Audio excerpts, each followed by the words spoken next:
I'm also here on my own behalf as a friend of the family because I served with Professor George Magoha in the last administration, Pauline Dollar, Joseph, and we are here to say pole to them and the entire family for losing their dear brother.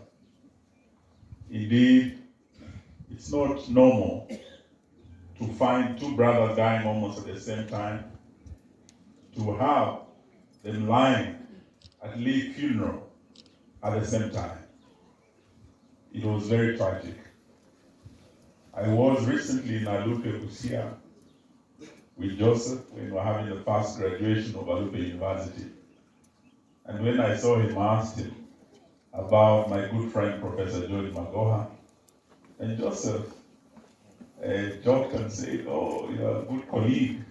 He's now back in the classroom in Maseno, and he's reporting to his guru back home." So it was like a joke.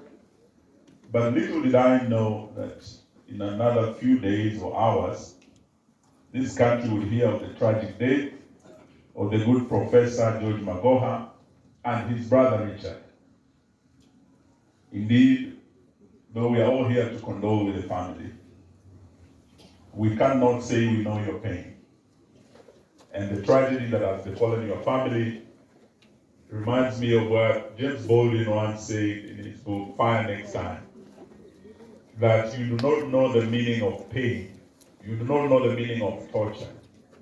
And if you see one in pain or in torture, you may sympathize, or you may even empathize with them, but you still do not know the meaning of that pain until the red hot iron is against your own skin.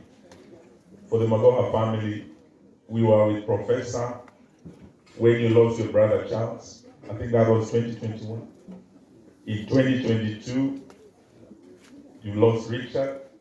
And in 2023, as you're beginning the year, you lost the good Professor George, our colleague. We want to say Paul. The tragedy that has befallen you reminds us of the good man, Job, the man of God.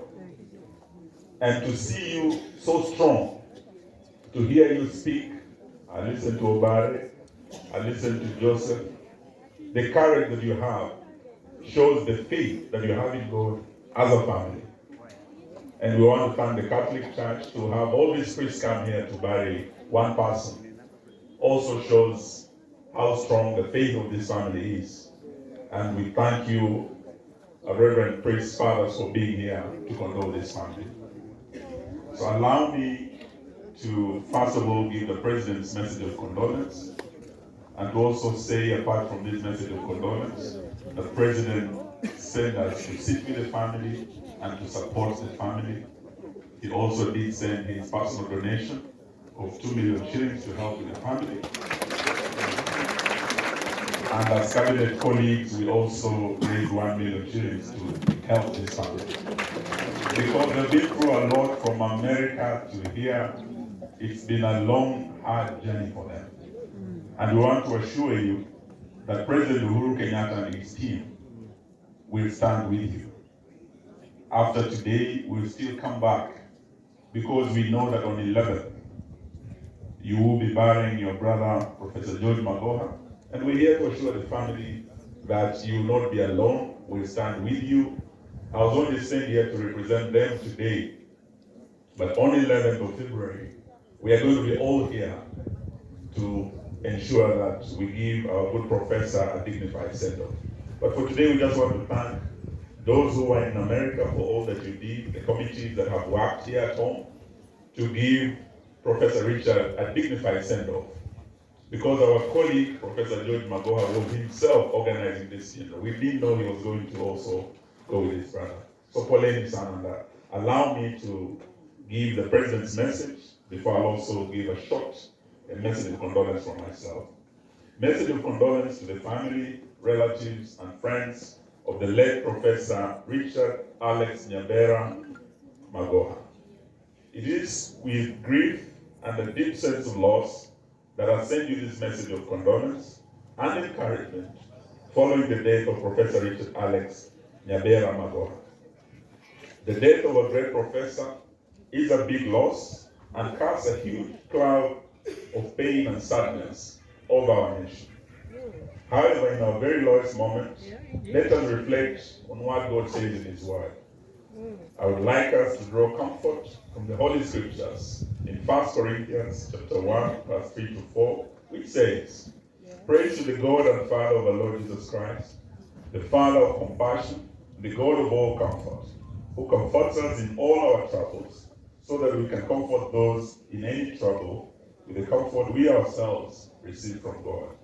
At this moment, I pray the peace of our Lord Jesus Christ, which surpasses all understanding, will keep your heart strong and also cover all family members as they mourn their loved ones. Professor Nyabera was a humble, brilliant, and courageous person who cherished hard work.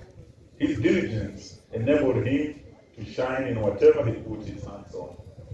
He was a selfless and dedicated person who devoted his life to the service of mankind through his medical profession. Indeed, he lived his life well and has left an indelible mark that should be emulated by our young people. And as I send you this message of condolence and encouragement, I pay tribute to Professor Nyabera for his great achievement in various spheres. It goes without saying that Prof, as he was fondly called by his friends and peers, was one of the most understanding, patriotic sons of our republic. As a country, we appreciate his long and illustrious service to humanity and his role in shaping the lives of others by imparting crucial knowledge to them. Just like his siblings, he has over the years built a stellar reputation among the many physicians who had the privilege to work with him. He was a passionate team player who always tried to ensure his patients got quality health services that could possibly be provided. He was generous with the knowledge and skills he had acquired in the USA, and we can all attest to the positive impact he made to the lives of others. We will therefore always cherish his inspirational life, especially the virtues of honesty, diligence, and patriotism, which will remain a great legacy to all who have the privilege to interact with him. As a nation, we are grateful to have had such a great Kenyan with unique qualities, a person who led a life of service, aided by strong character and independent mind, a gentleman who had a singular sense of duty to his family and the nation.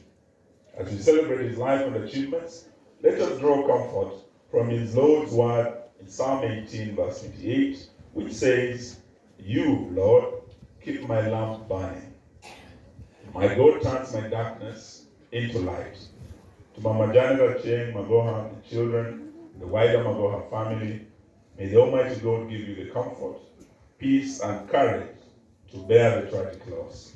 My thoughts and prayers are with you at this time of sorrow.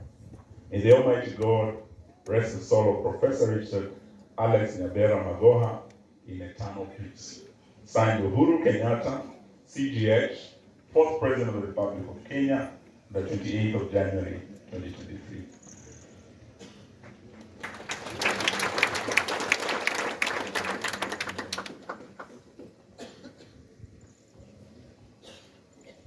So asante sana, nafikiri huo ndio ujumbe wangu na kueleza familia vile nimesema. Leo tumekuja kuomboleza nanyi na turudi kule Nairobi. Wenzetu wanaazimio pia wametuma rambirambi zao, tukiongozwa na kinara wetu Baba Raila Amolo Odinga, Mama Martha Karua, Daktari Stephen Kalonzo Musyoka, Oparanya na wengine wametuma pia na rambirambi zao. Vile mnavyojua, kesho tuko na mkutano mkubwa pale Jakaranda, Nairobi. Wako wanajiandaa tuwe na mkutano wa kusemezana na Wakenya. Tunajua kuna wale ambao wameanza kusema ati baba anataka kufanya mass action, alete fujo, ati ndio aitwe afanye handshake, ati apewe nusu mkate. Sisi tumesema hatutaki nini? Hatutaki nusu mkate. Sawa sawa? Ile tunataka ni kupigana na ukabila. wakati tunaona Mheshimiwa Ruto na Mheshimiwa Gachagua wanakata mkate wa Kenya unaenda kwa jamii zao mbili, na ile nusu ingine inaenda kwa Wakenya wengine. Sisi tunasema hiyo serikali ya nusu mkate ndio hatutaki. Tunataka haki kwa Wakenya wote, na baba amepigania haki miaka hii yote, na atakuwa anaenda Jakaranda kesho nasi kupigania haki ya hawa Wakenya. Na sisi tunaomba mtuombee, sababu mkutano wetu is a national dialogue with Kenyans. It will be peaceful, sio mass action na tunaenda kuleta fujo.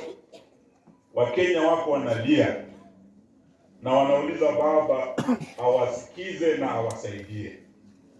Na baba akisikia watoto wanalia, Biblia inasema hakuna baba atasikia watoto wanalia aache kuwapa mkate awape mama. Baba akisikia Wakenya wanalia, the least he can do awape masikio. And we are going to do that in Jakaranda. We are going to go to all the regions of Kenya to hold this national dialogue with Kenyans. Sababu waliambia uongo mwingi sana.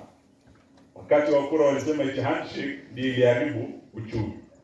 Sasa handshake haipo, uchumi wa Kenya umeimarika. Walisema eti watashukisha bei ya chakula. Hapa bei ya chakula imeshuka. Fees imeshuka. Mafuta imeshuka. Si imepanda? Ushuru umeshuka. Si umeongezeka? This is the conversation we must have, because this government came to power on a pack of lies. Na lazima tuseme ukweli, for they say the truth shall set us free. So kesho mtuombee tukiwa na baba kule Jakaranda, tusemezane na Wakenya na tuone vile tutasaidia Wakenya waweze kuishi maisha bora. So leo nasema asante sana to Richard's family. Oleni, may the good Lord give you the strength to bear your loss. Need my bear, what can? Thanks, Mheshimiwa Eugene. I think with your, I will, partly you will allow me to breach protocol. Kidogo tu, it has just been brought to my attention that my good friend, Mheshimiwa TJ Kajwang, is here.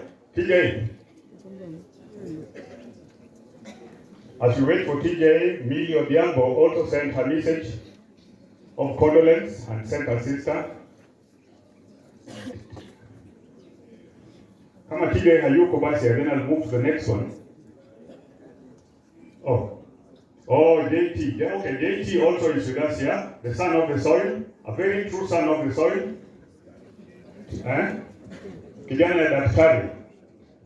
I was given only 15 minutes, and so I know Kijana ya daktari being a man who grew up in the doctor's house will adhere and help me save some more time to read the appreciation. Karibu. Jo podi ame gimotimore uni ok yot. En mana